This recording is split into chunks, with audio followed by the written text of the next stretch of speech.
पटना में बुधवार रात बाइक सवार अपराधियों ने क्रिकेट टूर्नामेंट के दौरान फायरिंग की। इसमें सैदाबाद पंचायत के मुखिया प्रतिनिधि अंजनी सिंह समेत 3 लोगों को गोली लगी। गोलीबारी में घायल मुखिया प्रतिनिधि अंजनी सिंह ने फायरिंग करने का आरोप विक्रम विधायक सिद्धार्थ सौरभ पर लगाया है। बिहार में बढ़ते आपराधिक मामलों पर अब बिहार में सियासत भी गर्मा गई है। बढ़ती आपराधिक घटनाओं को लेकर विपक्ष जहां सरकार पर हमलावर है, तो वहीं बीजेपी जेडीयू ने सीएम नीतीश के सुशासन में सबके साथ न्याय होने की बात कही है। दिखाते हैं पूरी रिपोर्ट आपको। बिहार में इन दिनों एक बार फिर से आपराधिक मामले बढ़ गए हैं। पिछले दिनों देर रात पटना जिले के कनपा थाना क्षेत्र में अपराधियों ने 3 लोगों को गोली मारकर लहूलुहान कर दिया। घायलों में एक मुखिया प्रतिनिधि अंजनी कुमार सिंह भी शामिल हैं। घायल मुखिया प्रतिनिधि अंजनी कुमार का इलाज के दौरान का एक वीडियो वायरल हो रहा, जिसमें वो खुद ये आरोप लगा रहे हैं कि विक्रम के वर्तमान विधायक सिद्धार्थ सिंह के अलावा 2 और लोग उन पर हमले की साजिश में शामिल हैं। वहीं इस पूरे मामले पर आरजेडी ने कहा है कि सरकार का इकबाल खत्म हो गया है और अपराधियों का मनोबल बढ़ गया है, और यही कारण है कि आए दिन इस तरह की घटनाएं सामने आ रही हैं। देखिए, सबसे बड़ी बात यह है कि बिहार में सरकार किस तरह से चल रही है, सरकार के स्तर से किस तरह से अपराधियों को संरक्षित किया जा रहा है, यह स्पष्ट रूप से दिखता है। बिहार में सरकार नाम की चीज़ नहीं है। अपराधियों को कहीं ना कहीं सरकार के स्तर से जो संरक्षण मिल रहा है, उसी के कारण अपराधियों का मनोबल बढ़ गया है। अपराध करने वाले एक ही बात समझ रहे हैं कि सैया भय कोतवाल तो अब डर का है का। तो इस तरह की स्थिति या परिस्थिति का निर्माण कहीं ना कहीं डबल इंजन सरकार के द्वारा किया गया है।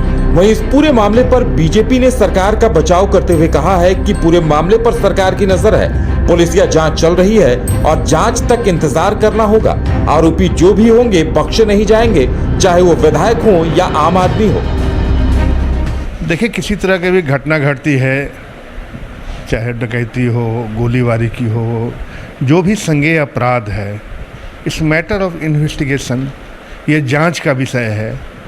और अगर इस तरह की घटना घटी है, इसमें कोई शक नहीं, वीडियो को मैंने भी देखा है, यह दुर्भाग्यपूर्ण है। इस तरह की घटनाएं नहीं होनी चाहिए। और हमें लगता है कि ये जो राज्य है, इसमें चाहे वो विधायक नहीं, मंत्री भी अगर इस तरह की घटनाओं में संलिप्त रहेंगे तो किसी को बख्शा नहीं जाएगा। पुलिस अपना काम कर रही है, अनुसंधान करेगी, और अनुसंधान में जो भी बातें आएगी, जो भी एक्शन होगा, वो जनता को भी दिखेगी और बिल्कुल ट्रांसपेरेंट होगा। ये लालू का राज नहीं है, वो राज खत्म हो गया कि सत्ता संरक्षित लोग अपराध करते थे। हमारे यहाँ सत्ता में बैठा हुआ व्यक्ति भी अगर कोई अपराध करेगा तो निश्चित उस पर कार्रवाई होगी, चाहे वो कोई भी व्यक्ति रहे।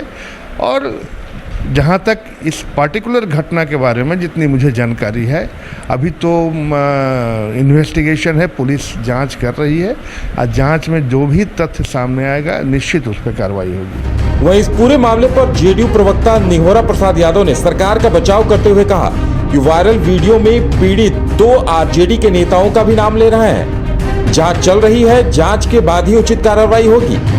उन्होंने ये भी कहा कि यह आरजेडी का राज नहीं है, नीतीश कुमार का सुशासन वाला राज है, जहां न्याय होता है, चाहे आरोपी कोई भी क्यों ना हो।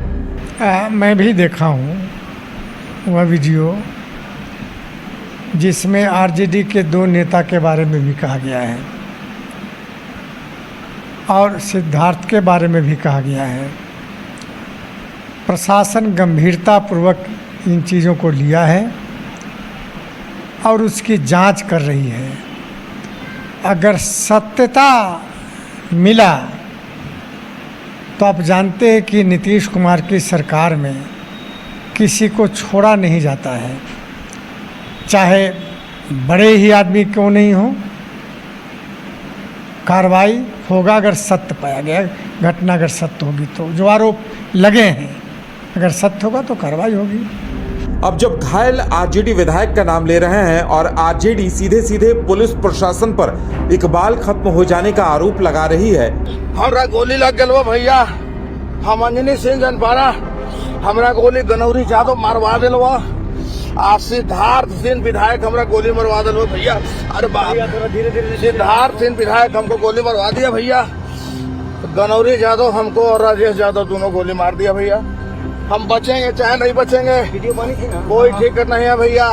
लेकिन सिद्धार्थ विधायक हमको गोली मरवा दिया और हमको कनौरी यादव और राजेश यादव जो लहलादपुर के हैं हमको गोली मरवा दिया है भैया।